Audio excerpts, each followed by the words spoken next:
오늘 저와 여러분이 함께 읽은 본문은 예수님을 악한 자들에게 노예의 몸값인 은 30에 팔아버린 제자의 그 가룟 유다의 비참한 죽음을 다루고 있는 그런 본문이 됩니다. 근데 이 본문이 좀 특이한 것은 이 악한 자의 죽음을 복음서 중에서 마태복음만 다루고 있다는 거예요. 그러니까 마가와 누가복음과 요한복음에는 이 가룟 유다의 죽음에 대해서 뭐 특별한 언급을 하지 않는데 유독 마태만 이 가룟 유다의 죽음에 대해서 관심을 갖고 그것을 기록해 놓았다는 겁니다. 그래서 여기에 우리 이제 관심이 되는 거예요. 도대체 왜 마태는 다른 복음서는 기록하지 않는 내용을 이렇게 애써 기억하면서 기록해 놓았을까라는 질문 속에서 도대체 무엇을 이야기하려고 하는가라는 제목을 갖고 우리가 좀 볼 수밖에 없다 이겁니다. 그것에 대한 답을 성경은 이 가룟 유다의 죽음을 본문 어디에다가 갖다 배치해 놨느냐 요 관점으로 본다 이겁니다. 다시 말하면 이 가룟 유다의 죽음을 두 가지 사건 뒤에다가 이렇게 붙여놓은 거란 말이에요. 그 두 가지 사건을 우리가 함께 좀 연구하면서 도대체 마태가 이 시대의 교인들에게 무슨 이야기를 하려고 하는지 좀 점검해 보도록 하겠습니다. 첫 번째는 이 가룟 유다의 죽음을 부당한 재판 뒤에다 갖다 붙여놨다는 겁니다. 이거 한번 좀 생각을 해볼게요. 이스라엘의 재판은 좀 특이합니다. 고대의 재판이거든요. 지금부터 한 3,500년 전에 만들어진 재판이거든요. 근데 이 재판이 상당히 고등적인 재판의 모습을 가지고 있다는 말입니다. 고등적이라는 의미가 무엇이냐면 인권에 대해서 굉장히 신경을 쓰는 거예요. 인권보호에 굉장히 민감한 고대의 법 중에 이런 법이 없을 정도로 굉장히 신경을 많이 써요. 예를 든다면 재판 시간이 정해져 있어요. 그러니까 아무 때나 재판을 하지 못하고 반드시 언제 해야 되냐면 해 떠 있을 때만 해야 돼요. 왜 해 떠 있을 때만 재판을 해야 되냐면 당연히 몰래 하지 말라 이거예요. 재판을 공개적으로 모든 사람이 볼 수 있는 곳에서 공개적으로 정식적으로 해야지 몰래 몇몇 사람들이 재판을 하는 거 허용하지 않는다 이겁니다. 또 뿐만 아니라 밤에 재판을 하면 좀 문제가 생기는 게 하나가 있어요. 그게 뭐냐면 혹시 연애편지 써보셨습니까? 연애편지를 한밤중에 쓰면 어떤 일이 벌어져요? 그 다음날 아침에 찢어버립니다. 왜냐하면은 너무 사람이 감성적이고 센치해지고 눈물 찔끔찔끔 나는 그런 내용을 쓰는 것이 대낮에 보기에는 부끄럽단 말이에요. 그런 식으로 밤에 재판을 하면 사람이 굉장히 감성적이 되어져요. 논리적이지 못하고. 근데 재판이라는 거는 굉장히 논리적이어야 돼요. 감정에 따라서 왔다 갔다 하면 큰일 나기 때문에 논리적으로 해야 되기 때문에 해가 떠 있을 때 그래서 몸에서 이 논리적인 호르몬들이 분비되어지고 있는 그 시간에 이 재판을 하도록 시간을 명시해 놨단 말입니다. 두 번째는 재판을 할 때 반드시 2명 이상의 증인이 있어야 돼요. 2명 이상의 증인이 반드시 재판에 같이 있어야 되는 이유는 재판을 몇몇 사람들이 변개하지 못하도록 그냥 내가 밉다고 재판관이 또는 뭐 피고인이 내가 밉다고 해가지고 생사람 잡는 일을 없게 만들려고 반드시 2명 이상의 증인을 대동해야 된다라고 되어져 있고 세 번째는 그걸 이제 가해자의 변론권을 굉장히 신경을 씁니다. 특별히 사형에 해당되어지는 중범죄 있잖아요. 이런 것에 대해서는 이 가해자의 변론을 굉장히 신경 써서 만들었단 말이에요. 예를 들어 볼게요. 살인이 하나 발생했습니다. 살인이 발생되어지면은 살인을 당한 사람 쪽에서 피해 보복자, 킬러를 고용할 수 있어요. 내가 억울하니까. 그래서 이에는 이, 눈에는 눈 이런 법이 있단 말이에요. 이걸 동형복수법이라 그러는데 내가 받은 것만큼 돌려주는 그런 법이 있어요. 그러니까 내가 우리 집에서 살해를 당하는 이런 일을 당했으니까 나도 저 사람을 죽일 수 있는 권리가 되었단 말이에요. 그래서 킬러를 고용해서 이 살인자를 죽이게 되는데 문제는 이 살인을 저지른 사람이 고의가 아니고 사고인 거예요. 내가 전혀 의도하지 않았어요. 근데 어떻게 사고가 나가지고 살인이 되어졌으니 킬러가 고용되어져서 나를 죽이면 나 역시 억울하잖아요. 한마디 할 말이 있으니까. 그래서 이런 일이 일어나는 걸 방지하기 위해서 모든 살인사건의 가해자 되는 사람들은 반드시 도망가야 되는 곳이 있습니다. 거기 어디냐면 도피성이에요. 도망가는 성, 피신해야 되는 성, 그런 의미의 도피성으로 가서 그 도피성의 장로들이 성문 앞에 있어요. 그 성문 앞에 있는 장로들에게 내가 이러이러한 일로 좀 도망을 가고 있으니까, 내 살인 때문에 도망 다니고 있으니까 나를 좀 보호해달라. 내가 정식 재판을 요청한다. 라고 이렇게 신청을 해요. 그러면 성주가, 장로가 이 정식 재판을 신청한 가해자를 무조건 도피성 안에 넣어줘야 됩니다. 그래서 누구로부터 막아줘야 돼요? 피해 보복자로부터 막아줘야 돼요. 그리고 뭐를 하냐면은 피해 당한 피해자이죠. 그 피해자 측을 불러요. 불러서 이 성 안에서 재판을 엽니다. 그 재판을 해가지고 재판 결과에 따라서 이 가해자라고 하는 사람이 의도적으로 살인이 된 것이 아니라 우연치 않은 사고로 살인이 발생되어진 일이 되어졌다면은 그 성 안에 살게 해줍니다. 대신 딴 데 가면 돼요, 안 돼요? 딴 데 가면 안 돼요. 반드시 거기에만 살아야 돼요. 언제까지? 대제사장이 죽을 때까지 거기에 살아야 돼요. 그래서 일종의 지금으로 말하면 교도소예요, 거기가. 왜요? 아무리 우연히 내가 의도하진 살인이라 하더라도, 의도하지 않은 살인이라 하더라도 살인은 살인이거든요. 그러니 교도소 생활을 해야 되는 거예요. 그런 것이 있고, 반면에 이 살인이 고의적인, 계획적이고 악의적인 살인이라 그러면요, 그 장로가 내줘요. 피해 보복자에게. 그럼 피해 보복자 킬러가 그를 자기 마음대로 해버릴 수 있는 일이 발생이 되어진다 이겁니다. 이게 재판이에요. 굉장히 복잡하죠. 근데 여기 하나가 더 있어요. 그게 뭐냐면 증인의 선서와 책임이 따라요. 다시 말하면 지금 살인을 위한, 사형을 위한 재판을 하고 있는 거예요. 그럼 재판에 반드시 누가 와야겠어요? 증인이 2명 이상 와야 돼요. 그래서 이 사람이 이렇게 했습니다. 특별히 이 사람 정말 고의로 살인을 한 거예요. 라고 증언하는 사람이 있지 않겠어요. 그 사람에게 이제 묻는 거예요. 재판장이. 뭐라고 묻냐면 이 사람 지금 죽일 건데 이 사람 죽인 당신 책임질 수 있냐고 물어요. 다시 말하면 이 사람 확실히 죽인 증인 나쁜 사람이야.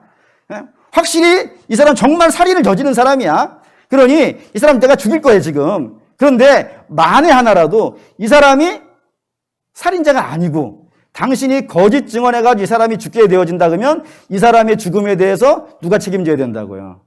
그 증인한 사람이 책임져야 된다 이거예요. 그래서 거짓으로 판명되어지면 나중에 이 증인을 내어줄 수 있어요. 원하는 자에게. 그러니 확실한 증거가 없으면 증언하려고 할까요? 안 할까요? 할 수가 없어요. 그래서 이렇게 하는 이유가 뭐겠어요? 살인 웬만하면 사형 내리지 말라 이거예요. 웬만하면 함부로 사람의 목숨을 거둬들이는 것 안 된다라고 하면서 이 재판을 굉장히 엄격하게 하고 가해자의 정당한 재판을 하기 위해서 굉장히 신경 쓴 그런 법이 이스라엘의 법이라 이겁니다. 그런데 그런 이스라엘의 재판 제도로 본다면 예수님이 받은 재판은 전부 가짜가 되는 거예요. 한번 보시죠. 27장 1절 읽겠습니다. 새벽에 모든 대제사장과 백성의 장로들이 예수를 죽이려고 함께 의논하고 재판이 언제 벌어졌다고요? 새벽에. 사실 새벽부터가 아니고 밤부터 벌어진 거예요. 예수님이 겟세마네 잡혀가지고 밤에 잡혀가서부터 시작해서 그 밤 내내 재판이 이루어지니까 이 재판은 원천적으로 시작할 수 없는 시간에 불법으로 진행된 재판이란 말이에요. 그러니까 선고를 내릴 수가 없는 그런 재판이 벌어지고 있다 이겁니다. 뿐만 아니라 26장 60절에 이런 표현도 있어요. 읽죠. 거짓 증인이 많이 왔으나 얻지 못하였더니 후에 두 사람이 와서 거짓 증언자들이 동원되는 거예요. 이 자체가 불법이라는 것을, 근데 이 불법을 지금 누가 행하고 있다는 걸 생각하셔야 돼요. 누가 행하고 있는 거예요? 율법을 잘 알고 있다는 사람들이, 하나님을 잘 섬기고 있다고 스스로 말하는 사람들이 지금 불법을 자기 마음대로 하고 있는 거예요. 특별히 하나님에 대해서까지 좀 더 가볼까요? 이런 표현도 있어요. 27장 2절 읽겠습니다. 결박하여 끌고 가서 총독 빌라도에게 넘겨주니라. 이것 자체도 불법이에요. 왜냐하면은 새벽에 가서 빌라도를, 이방인이에요. 그 이방인을 깨워가지고 이 재판을 해달라고 요청을 하는 거란 말이에요. 근데 이게 왜 불법이 되어지냐면 간혹 어떤 분들이 이런 생각을 가지신 분들이 있어요. 당시에 이스라엘이라는 나라가 로마의 속국이잖아요. 로마의 속국이니까 재판권을 누가 가지고 있다? 로마가 가지고 있고, 특별히 로마까지 갈 수는 없으니까 누가 그걸 대행하겠어요? 로마 총독부의 총독이 빌라도니까 이 빌라도가 모든 재판을 관장한다라고 생각을 합니다. 물론 모든 재판을 관장을 합니다. 단 하나의 재판은 로마 청에서 관리하지 않아요. 그게 뭐냐면 종교 재판입니다. 그러니까 로마라는 나라는 종교에 대해서 상당히 관대했어요. 그래서 어느 나라든지 우리가 지배하는 나라 중에 모든 나라는 너희들 언어 쓸 수 있고 너희들 교육시킬 수 있어, 너희들 종교 가질 수 있어, 단지 로마에만 반기를 들지 마 라는 조건을 들어서 종교의 자유를 줬단 말이에요. 그리고 그 종교에 대해서 재판을 할 수가 있었어요. 그 재판을 이스라엘 같은 경우에는 누가 갖고 있었냐면 우리식으로 말하면 국회, 유대인으로 말하면 산헤들린, 여기에서 재판권을 가지고 있었고 종교 재판에 대해서 재판권을 가지고 있었고 그 재판장에서 사형도 언도할 수 있단 말이에요. 그러니까 예수님이 지금 잡혀온 범죄의 제목이 뭐였던 거예요? 신성모독이었다고요. 그럼 이거는 형사사건도 아니고 민사사건도 아니고 종교재판이고, 종교재판이니까 누가 할 수 있는 거예요? 산헤드린이 할 수 있다고요. 거기에서 사형을 내릴 수 있단 말입니다. 자기들이 하려고 마음 먹으면. 근데 자기들이 안 하는 거예요. 그걸 누구 깨워서 하고 있다고요? 로마 총독을 깨워서 하고 있다고요. 왜요? 이 죽음에 대해서 자기를 책임지고 싶지 않은 거예요, 지금. 나중에 누가 책망을 물으면은, 무죄한 자를 죽였다고 책임을 물으면 우리가 안 했다고, 이거 누가 했다고, 로마가 한 거라고 라고 넘기려고 그런단 말이에요. 특별히 이것도 보시죠. 제일 절정적인 게 27장 4절인데 읽겠습니다.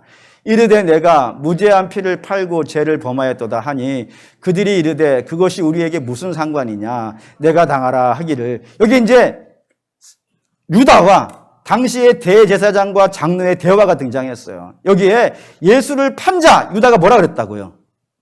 내가 무죄한 자를 팔았다고. 판 자가 그렇게 고백을 하고 있는 거란 말이에요.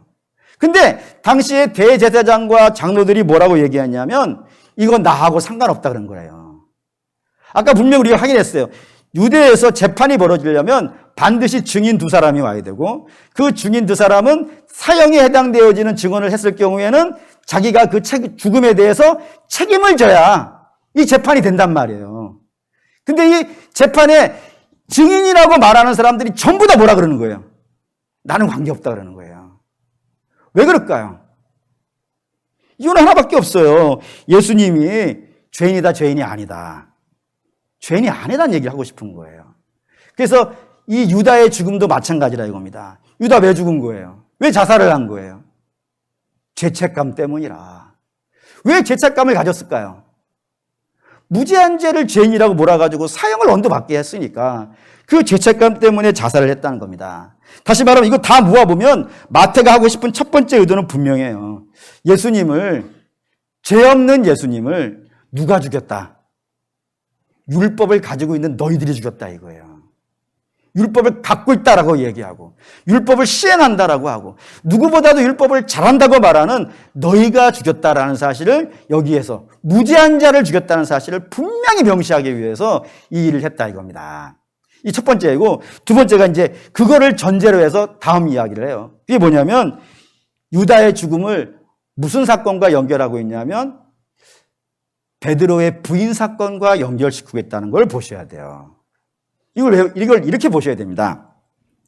유대인 하면 아마 대부분의 분들이 유대인은 가지고 있는 독특한 사상이 하나 있다는 사실을 알 거예요.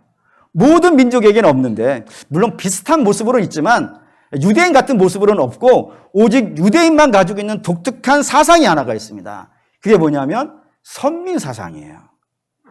선민이라는 거는 이 세상 모든 민족 중에 우리만 누구에게? 하나님에게 선택받았다는 거예요. 구원을 하시려고 하나님이 우리만 선택했고 다른 어떠한 민족은 그가 누구인지 간에 결국에는 심판받아서 멸망할 거라고 하는, 심판받아 멸망할 거라고 하는 사계관이 선민사상입니다. 근데 이런 선민사상이 유대인과 이방인 사이에만 있느냐? 아니에요. 유대인과 이방인 사이에 분명히 있어요. 하지만 유대인과 유대인 사이에도 이 선민사상이 있어요. 어떻게 있냐면 남부 출신과 북부 출신 사이에서 이 선민사상이 있어요. 그러니까 남부 출신들이 북부 출신들을 멸시해요. 너희는 우리보다 못났다 라고 멸시를 해요. 세 가지 이유 때문에 멸시한다고 되어 있습니다. 그 첫 번째가 뭐냐면, 첫 번째 가기 전에 어떻게 멸시하는지 보시죠. 마태복음 4장 15절 읽을게요. 스불론 땅과 납달리 땅과 요단강 저편 해변길과 이방의 갈릴리요. 갈릴리를 부를 때 뭐라고 부른다고요? 이방의 갈릴리라고. 같은 민족이고 같은 이스라엘임에도 불구하고 갈릴리를 이방인이다라고 부른단 말이에요. 그 정도로 심각한 갈등이 있었어요. 이런 갈등이 생기게 되어진 이유를 성경은 세 가지로 우리가 설명을 한다 이겁니다. 그 첫 번째가 뭐냐면 다윗의 나라를 쪼개어간 쪽이 북쪽이라 이겁니다. 잘 아시죠? 이스라엘이 원래 12지파가 하나의 나라를 이루고 있었어요. 그거 언제까지 이렇게 하나의 나라를 이루고 있었냐면 솔로몬 왕 때까지가 한 나라였어요. 솔로몬의 아들이 르호보암인데 르호보암이 왕이 되고 나서 북쪽 10개의 지파가 독립을 해버린 겁니다. 독립을 해가지고 우리 이제 더 이상 다윗과 관련 없는 나라를 만들겠다 해가지고 북쪽으로 가서 나라를 건설을 했고 그 나라 이름이 뭐죠? 북이스라엘 이렇게 부른다 이거예요. 원래는 남북 이렇게 부르는 건 우리가 부르는 거고 이스라엘은 그냥 이스라엘, 아니 북이스라엘이고 유다 그럼 남쪽이었단 말이에요. 그러니까 나눠서 이스라엘이랑 국명을 가져갈 정도면은 북쪽이 더 셌다는 것 아니겠어요? 어쨌든 독립을 했어요. 독립을 해가지고 살아가고 있는데 이 독립한 나라가 믿음으로 잘 살았다 그러면 덜 문제가 됐을 거예요. 하지만 북쪽 나라는 믿음으로 살아요, 안 살아요? 안 살아요. 저들의 목표는 하나님이 아니었단 말이에요. 저들의 목표는 뭐였어요? 세상이었고 세상처럼 되는 것이고 열방처럼 되는 걸 소원으로 삼고 철저히 열방을 닮아간단 말입니다. 이걸 얼마나 열심히 닮았냐면은 제가 처음에 예루살렘 갔을 때 이스라엘 여행을 갔었을 때에 거기에 갈릴리 쪽에 고라신이라고 하는 동네가 있습니다. 그 고라신에 회당을 한 군데 갔어요. 그 회당은 하나님의 말씀을 공부하는 곳입니다. 성전은 아니고 하나님의 말씀을 교육하는 그런 교육기관이에요. 거기에 중요한 특징이 하나가 있습니다. 세상의 모든 건축물과 이 회당이 가지고 있는 건축물은 굉장히 큰 차이가 하나가 있는데 그게 뭐냐면 세상의 건축물 중에는 상징물들을 많이 만들어놔요. 벽에다가 벽화도 그리고 뭐 조각도 하고 이렇게 많이 해요. 근데 이스라엘 회당은 아무것도 없어요. 그냥 돌만 쌓았어요. 왜요? 하나님이 아무 형상도 만들지 말라 했기 때문에 아무것도 없어요. 근데 고라신에 갔던 회당에 갔더니 상이 있었어요. 그것도 벽돌마다 이렇게 조각을 해가지고 상을 만들어 놨어요. 그 상을 봤어요. 근데 놀라운 상을 거기다 그려놨어요. 회당인데 거기에다가 뭐를 조각 그림과 다르잖아요. 조각은 굉장히 시간이 많이 걸리잖아요. 벽돌 하나하나에다가 조각을 해놨는데 뭐를 조각해놨냐면 메두사를 그려놨어요. 메두사 아시죠? 그리스 로마 신화에 머리카락이 뱀이고 그 뱀인 여자의 눈을 보면 돌이 돼버리는 그런 메두사의 형상을 이 벽에다가 조각을 해놓은 거예요. 그 정도로 갈릴리는 이방스러워졌다 이겁니다. 그러니 남쪽에 그래도 자기들 나름대로는 믿음이 좋다라고 하는 그 유대인들이 왔을 때 저렇게 회당 벽까지 해도 회당 벽에다가도 저렇게 그리스 로마 신화를 그려놓을 정도면 일반 가정집은 말해 뭐하겠어요. 그러니 저 이방인이야 저것들 라고 손가락질 받는 그런 상황이었었고 두 번째는 예루살렘 재건사업 때문에 그래요. 예수님 당시에 예루살렘에 성전이 있었습니다. 이 성전을 제2성전이라고 불러요. 제2성전이라고 하는 것은 그 앞에 제1성전이 있다는 거겠죠. 그리고 제1성전이 다른 이름으로 뭐라 그러냐면 솔로몬 성전이라 그래요. 근데 이 솔로몬 성전이 바벨론이라는 나라에서 남유다가 멸망하던 그때에 무너져 버렸어요. 돌 위에 돌이 얹혀지지 않을 정도로 철저히 무너져서 황무지가 되었어요. 그리고 우리가 황무지 세월들을 오랜 시간을 보냅니다. 그러다가 바벨론 포로에서 이스라엘이 해방이 됐어요. 해방이 돼가지고 돌아오는 사람들은 전부 노예였단 말이에요. 출신들이. 노예 출신이니까 재산이 많이 있겠어요? 없겠어요? 없어요. 아무것도 없는 사람들이 왔어요. 그리고 거기다가 성전을 짓는 거예요. 근데 이 성전을 짓는 것을 방해하는 자들이 많았어요. 당시 주변의 사마리아 총독이라든가 또 이웃 나라들의 모든 사람들이 이 성전을 지으면 반드시 이스라엘이 문제를 일으킬 거라고 페르시아의 황제에게 상소문도 넣어서 황제가 성전 못 짓게도 하고 자기들이 와가지고 막 무너뜨리기도 하고 하여튼 방해를 어마어마하게 했어요. 근데 그 방해를 받다가 처음에는 성전 안 짓겠다고 포기하죠. 하지만 그때 학계 선지자라든가 또는 스가랴 선지자라든가 이런 선지자들이 나와가지고 막 하나님의 말씀을 선포하고 너희들이 너희 집을 짓고 성전을 안 짓는 것이 말이 되느냐라고 막 소통을 쳐가지고 그들이 성전을 다시 짓는단 말이에요. 그때 성전을 어떻게 짓냐면 한쪽에는 칼을 들고 한쪽에는 삽을 두고 지었어요. 무슨 뜻인지 아시겠죠? 적 쳐들어오면 내가 싸우리라 하고 그렇게 싸우고 그리고 틈틈이 벽을 쌓아 올려가지고 성전을 지었어요. 그래서 뭐 눈물 나는 성전이에요. 솔직히 말하면. 솔로몬의 성전처럼 대단하지는 않지만 저들 나름대로 목숨 걸고 지어낸 성전이란 말입니다. 그 성전을 지어낸 사람들의 후손들이 이 예루살렘 사람들이었어요. 그러니 프라이드가 있겠어요? 없겠어요? 어마어마했지. 반면에 갈릴리 사람들은요. 성전 건축하는데 참여하지 않은 사람들이에요. 그러니 성전 건축하기 위해서 목숨 걸었던 사람들이 봤을 때 특별히 저 갈릴리 쪽은 땅도 좋아요. 기름져요. 물도 많고 반면에 남쪽 예루살렘은 산지이고 물도 없고 물이라고 해봐야 샘 정도 나오는 곳이고 샘과 갈릴리 호수 어디가 더 좋겠어요?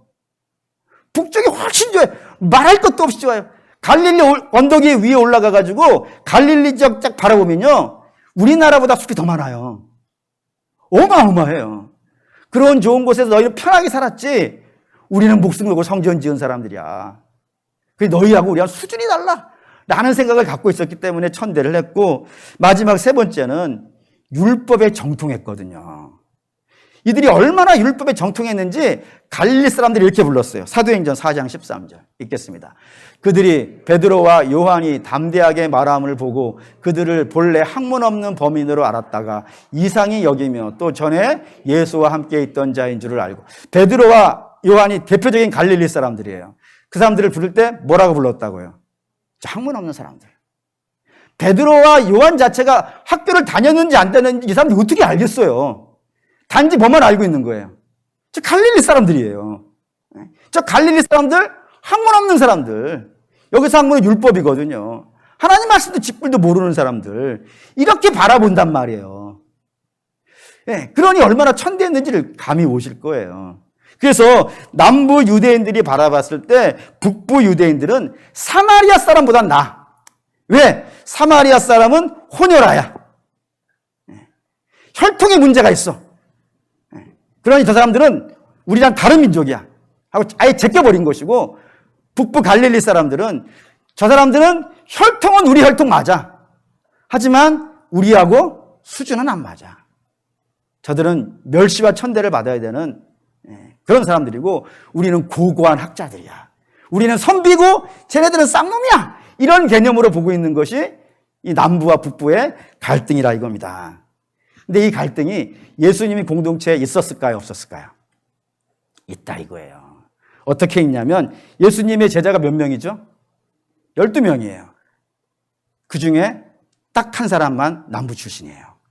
나머지 11명은 전부 북부 출신이에요. 그럼 한 사람이 누굴까요? 그 유다예요. 전부 갈릴리 출신인데 딱 한 사람 가룟 유다만 가롯이라는 동네가 예루살렘 옆이에요. 그러니 유다가 봤을 때 다른 제자들은 자기하고 수준이 안 맞는 거예요. 나는 너희들하고 급이 달라. 어디 같이 놀라 그래? 나는 선비고 너네는 쌍놈이야. 이런 개념을 갖고 있단 말이에요. 뿐만 아니라 이 사람 말만 그렇게 하는 것이 아니라 실력도 상당히 출중한 걸로 되어 있어요. 유다가. 얼마나 출중했는지 성경은 이렇게 써요. 예수님의 제자 중에 세리 출신이 하나가 있습니다. 세리는 지금으로 말하면 세금 공무원을 세리라고 불렀어요. 세금 공무원이니까 돈이나 수에 대해서 밝을까요? 안 밝을까요? 밝겠죠? 밝을 거예요. 맨날 돈 만지는 일이 그들의 일이니까 돈과 수에 대해서 굉장히 민감할 거예요. 그러면 예수님 공동체의 재정집사는 누가 해야 될까요? 재정관리는 누가 해야 될까요? 그 세리가 하는 게 마땅해요. 근데 예수님 공동체는 유다가 했어요. 세리를 제껴놓고 유다가 했어요. 마리아가 예수님 머리에다가 향유를 부었을 때 이거 300데나리온이야 하고 말한 사람이 유다예요. 부은 건 봐도 저건 얼마, 저건 얼마, 저건 얼마 분명히 알아낼 수 있는 그런 실력자예요. 탁월한 실력을 갖고 있어요. 그리고 세 번째는 예수님이 당신의 주머니를 맡긴 거예요. 그러면 신뢰할까요? 안 신뢰할까요? 신뢰해요. 그러니까 굉장한 사람이죠. 그러니까 유다는 굉장한 사람이에요. 솔직히 말하면. 그럼 이제 그림이 된 거예요. 유다, 아까 베드로랑 연결한다 그랬죠? 연결이 돼요. 못난 베드로와 잘난 유다예요. 이 구도가 잡혔어요. 마태가 하고 싶은 구도예요. 못난 베드로와 잘난 유다를 비교해서 유다의 죽음을 설명하고 싶습니다. 어떻게 설명하냐면 이렇게 설명을 해요. 외적으로 봤을 때, 우리 눈으로 봤을 때 베드로가 나아요? 유다가 나아요? 그렇죠? 앞에 써 있잖아요. 베드로는 못난 사람, 유다는 잘난 사람. 얼마나 비교하기 쉬워요. 예. 눈으로 봤을 때는 이 두 사람 차이가 형격해요. 하지만 저 두 사람이 똑같은 짓을 한다 이겁니다. 그 똑같은 짓이 뭐라고요? 예수님을 버리더라 이겁니다. 목사님, 베드로와 유다를 같은 급으로 놓으면 안 되는 거 아닙니까? 하실 수 있어요. 근데 하실 수 있어요. 제가 하실 수 있어요. 어떻게 해요? 베드로는 예수님을 저주했어요. 유다는 예수님을 배신했어요. 어디가 더 심각해요? 배신이에요? 저주예요? 사실 뭐 이럴 때 쓰는 말이 있어요. 그냥 50보 100보예요. 베드로나 유다나 거기서 거기예요. 근데 이 사람의 차이가 있는 거예요. 그 차이가 뭐냐면 베드로는 수석사도가 돼요. 근데 유다는요. 비참한 인물이 돼요. 그러니 이제 심각해졌죠. 왜 저 못난 베드로는 잘난 유다 똑같이 못난 짓을 했는데 근데 어떻게 베드로는 수석사도가 되어주고 유다는 비참한 인물이 되는가? 이게 궁금해지지 않단 말이에요. 그러면 성경은 이렇게 얘기해요. 이 두 사람의 차이는 뭐냐면 신자와 불신자의 차이라고. 여러분 신자와 불신자가 있어요. 세상에는. 근데 신자와 불신자에게는 공통점이 하나가 있고 차이점이 있어요. 공통점은 뭘까요? 둘 다 죄를 져요. 베드로도 죄를 짓고 유다도 죄를 져요. 근데 차이점이 있어요. 차이점은 뭐냐면 베드로는 죄를 짓고 나서 그 죄를 어떻게 해요? 인정을 해요. 닭이 울자 주님의 말씀이 떠올라서 탄식하고 울어요. 애통하고 회개해요. 그리고 예수님의 곁을 떠나지 않아요. 기다리고 있어요. 부활하신 예수님이 그 베드로를 만나서 그를 치유하고 그를 고치시고 그에게 새로운 사명을 부어주시는 것으로 베드로의 이야기는 진행이 돼요. 그런데 유다는 그렇지 않다 이겁니다. 그가 예수님이 무죄한 자라는 걸 몰라서요? 아니 분명히 무죄한 자라고 했고 그리고 자기가 무죄한 자를 죽음으로 몰아갔다고 했어요. 그리고 성경 이렇게 썼어요. 마태복음 27장 3절 읽겠습니다. 그때에 예수를 판 유다가 그의 정죄함을 보고 스스로 뉘우쳐 그 은30을 대제사장들과 장로들에게 도로 갖다 주며 여기 이제 스스로 뉘우쳐라고 되어 있는데 이거 스스로 뉘우쳐는 회개가 아니에요. 글자가 달라요. 회개하고는. 이 스스로 뉘우쳐라 이런 거예요. 그냥 잘못했네. 반성이에요. 그냥 반성. 여러분, 반성은 회개가 아니에요. 여러분, 눈물 흘리는 건 회개가 아니에요. 회개는 주께서 나의 죄를 꾸짖으시고 그 죄가 아파서 통회하고 자복한 다음에 자기의 삶을 돌릴 때까지가 회개란 말이에요. 반성이 아니 눈물 흘리는 게. 근데 유다는 반성만 했다 이거예요. 반성만 하고 해결을 해야겠지 않겠어요? 근데 그 해결을 뭘로 하려고 했다고요? 자기 힘으로. 내가 가지고 있는 은 30으로. 그것으로 문제를 해결하려고 했다 이겁니다. 그걸 돌리려고. 잘못된 역사를 봤어요. 잘못된 역사, 내가 저지른 잘못된 역사를 보고 이거를 자기 힘으로 돌려보려고 했단 말이에요. 그랬더니 돌려지더라, 안 돌려지더라? 안 돌려지더라 이거예요. 그리고 안 돌려졌으니까 결국엔 어떻게 됐어요? 절망하고 실망해서 죽더라 이거예요. 여러분, 이게 세상의 모습 아니냔 말이에요. 불신자와 세상의 모습은 이래요. 저들은 신자보다 더 나을지도 몰라요. 실력이 더 나을 수도 있고, 가진 게 더 많을 수도 있고, 인격이 더 좋을 수도 있어요. 생활의 태도도 더 좋을 수 있고, 직장도 더 좋은 데를 다니고, 학벌도 훨씬 좋을 수가 있어요. 그런데 저들은 또한 저들은 자기가 잘못했다는 것도 알아요. 그리고 그 잘못한 결과로 세상에 문제가 생겼던 것도 알아요. 그리고 그 잘못된 것에 대해서 반성도 할 줄 알고 뉘우치기도 해요. 그리고 그걸 고쳐보려고도 해요. 하지만 단지 다른 게 하나가 있어요. 이게 뭘로 고치려고 한다고요? 자기 능력으로, 자기 힘으로, 은 30으로. 여러분, 은 30이 우리가 볼 때는 꽤 큰 돈이에요. 노예값이니까. 그런데 하나님 보시기에는요, 아무것도 아닌 거예요. 그렇지 않습니까? 우리가 갖고 있는 것 중에 남들에게 좀 자랑할 만한 것들이 있지요, 당연히. 근데 그것이 다른 사람 볼 때는 대단해 보일지는 모르겠지만 하나님 볼 때는요, 별것 아니란 말이에요. 근데 그 별것 아닌 거를 의지해가지고 내가 뭘 바꿀 수 있다고 생각한단 말이에요. 세상을 바꿀 수 있고, 나를 바꿀 수 있고, 내 자녀를 바꿀 수 있고. 그런데 바꿔주더냔 말이에요, 그게. 안 된다, 이거야, 안 된다고. 그래서 결국에는 어떻게 해요? 실망하고 좌절해요. 낙심하고 포기한단 말이에요. 그게 세상 살아가는 모습 아니냔 말이에요. 지금 마태가 유다의 죽음을 기록한 이유가 이것으로 등장한 겁니다. 마태복음은 편지예요. 편지라는 건 쓴 사람이 있고 받는 사람이 있는 걸 편지라 그래요. 그러면 쓴 사람은 마태이고 받는 사람은 누굴까요? 자기 동족 유대인이에요. 그 유대인, 예수 그리스도를 죽인 그 유대인이 마태의 주 독자층이에요. 그 주 독자층에게 편지를 쓴 겁니다. 뭐라고 쓰느냐면, 너희가 대단한 거 가지고 있지. 율법도 있고 성전도 있고 할례도 있고 남들이 없는 것, 우리가 가진 것 많이 있어. 근데 그 대단한 것 갖고 너희가 의를 만들어낸 적이 있냐 이거예요. 너희가 원하는 의를 만들어낸 것이 아니라 그거를 악용해가지고 누구를 죽이더라? 예수를 죽인 것뿐이지 않냐 이거예요.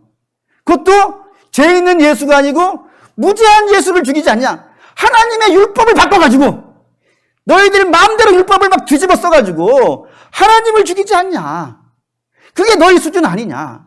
뿐만 아니라 예수 그리스도를 자기 인생에서 몰아낸 자는 그 몰아낸 결과로 그의 인생의 기쁨과 만족을 누리더냐 이거예요. 오히려 그가 맞이한 현실은 실망과 좌절이고 그리고 비참한 죽음뿐이 더 있지 않냐. 그러니 사랑하는 나의 동조가 너희가 가지고 있는 건 아무리 대단하다 하더라도 그것으로 의를 이룰 수 없으니 그것 의지하지 말아라. 너희가 지금 의지해야 되는 것은 너희가 예수를 죽였다는 가치를 인정을 하라 이거예요. 너희가 죄임을 인정을 하고 하나님께 은혜를 구해라. 주님 나를 용서해 주십시오. 내가 지금까지는 내 힘으로 살아오려고 발버둥 쳤는데 안 됐습니다. 그러니 이제 내가 할 수 없는 사람이라는 걸 인정을 하고 그리고 주님께 은혜를 구하면 우리 하나님은 미쁘시고 은혜로우신 분 아니냐 이거예요. 베드로를 용서해 주셨는데 베드로도 용서해 주신 분인데 너희를 어찌 용서해 주시지 않겠느냐. 그리고 용서해 주셨으면 너에게 은혜를 부으실 것이고 은혜를 부으실 거면 너희를 복되게 하시지 아니하겠느냐. 그러니 예수에게 돌아오라 라고 외치는 게 이 마태의 유다의 죽음을 가지고 선포하고 있는 메시지라 이겁니다. 근데 사랑하는 믿음의 성도 여러분, 이 메시지 오늘 우리가 이 세대에 외쳐야 되는 메시지 아니냐는 거예요. 왜냐하면 이 세대도 정말 많은 걸 가지고 있어요. 우리나라 역사에 이만큼 많이 가지고 있었던데 그 또 있었나요? 오늘 아침에 신문 하나 봤더니 우리나라 국민들의 1인당 PPT라는가? 1인당 실질 소득이 4만 불이 넘어서 일본보다 많이 번다는 거예요. 근데 우리 맨날 없는 것 같죠? 여러분, 이 세상에 있는 거 아무리 많이 가지고 있다 하더라도 그것으로 내 인생을 바꾸지 못해요. 우리의 삶을 역전시키지 못하고 우리의 삶에 만족을 가져올 수 없어요. 그 미국보다 많아지면 나을까요? 안 그래요. 무엇으로도 우리의 삶을 새롭게 할 수 없어요. 우리가 할 수 있는 유일한 것이 있다면 우리가 할 수 없다는 사실을 인정하는 거예요. 우린 죄인이라 의를 만들어낼 수 없는 사람이라는 걸 인정을 하고 자기를 부인하고 어디 가야 되는 거예요? 예수 그리스도에 가서 은혜를 구해야 돼요. 그게 우리가 할 수 있는 일이고 그 우리 주 예수 그리스도는 그 일을 해내실 거라 이거예요. 그래서 베드로가 나중에 사도행전가 설교를 합니다. 너희가 예수를 죽인 자라 라고 선포를 하자 유대인들이 이렇게 얘기해요. 형제여, 이제 우리가 어떻게 하면 되겠습니까? 라고 이야기하자 베드로가 이렇게 얘기해요. 회개하고 죄사함 받으라. 그러면 하나님께서 너희에게 성령을 부어주시리라. 성령이 부어지면 너희는 새롭게 될 것이다. 그러면 복된 삶 살 것이다 라고 하면서 그 밑으로 교회가 복된 삶이 나와요. 마지막 절에 이런 표현이 있어요. 하나님과 세상에 칭찬을 받더라. 놀라운 변화가 일어나더라 이거예요. 고로 사랑하는 믿음의 성도 여러분, 이 시간 제가 여러분에게 선포하는 메시지도 같습니다. 물론 이 중에는 믿음 생활 잘 하시는 분도 있고 이제 시작하시는 분도 있을 거예요. 근데 모두가 마찬가지입니다. 여러분이 무엇을 가지고 있든지 그거 의지하지 마십시오. 그걸로 바뀌지 않습니다. 오히려 그걸 가지고 내 힘으로 해보려고 하면 할수록 우리는 주님으로부터 멀어질 수밖에 없고 그리고 결국에는 주님과 원수 될 수도 있어요. 그거 의지하지 마시고 그거 내려놓으시고 내가 할 수 없다는 사실을 인정하시고 예수를 붙잡으십시오. 주님 나를 불쌍히 여겨주십시오. 주님 나를 도와주십시오. 그리고 주님 나를 함께 해주셔서 성령 부어주시고 성령 충만하여서 믿음으로 이 땅을 살게 해주십시오. 그러면 주께서 여러분들에게 놀라운 역사를 이루어 주시리라 믿습니다. 그렇게 사는 게 신자예요. 그리고 그게 답이에요. 제가 여러분에게 드릴 수 있는 답이고 교회가 세상에 내놓을 수 있는 답이에요. 교회가 세상에 줄 수 있는 거 많이 있어요. 돈도 줄 수 있고 명예도 줄 수 있고 교회가 뭉치면 대통령도 만들 수 있어요. 하지만 그걸로는 이 땅만, 그것도 잠깐만 쓰는 거예요. 저와 여러분들이 세상에 줄 수 있는 영원한 복은 예수 믿으라. 우리를 고치고 우리를 회복시킬 수 있는 자는 우리 주 예수 그리스도 외에는 없다. 이거 외에는 우리가 세상에 줄 게 없어요. 제가 여러분에게 드릴 수 있는 것도 이게 다예요. 그리고 이거 이상 있을 필요도 없어요. 그러니까 사랑하는 믿음의 성도 여러분, 주께서 말씀하셨어요. 너희가 나를 따라오려거든 너희를 부인하고 내가 너희에게 준 십자가 지고 나를 쫓아오라 하셨어요. 이게 답이에요. 자기를 부인하시고 예수를 붙잡으시는 저와 여러분 되시기를 주의 이름으로 축원합니다.